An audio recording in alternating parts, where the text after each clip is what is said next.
Hello, I'm your teacher. শোনো, My. এটা তোমার নতুন বই না? কাভার পেজ এবং ব্যাক পেজ আগে পড়বা।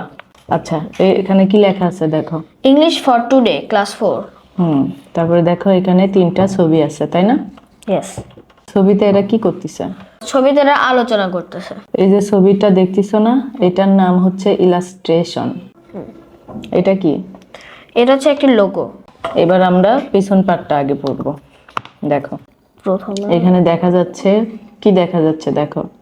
অনেক মানুষ, আর প্রথমেই শেখ হাসিনাকে দেখা যাচ্ছে। আর ছাত্রছাত্রীও, তাই না? Yes. Honesty is the best policy. তাহলে এখন থেকে আমরা কি করব? বই পড়ার আগে ফার্স্ট পেজ এবং আর ব্যাক পেজ পড়বো।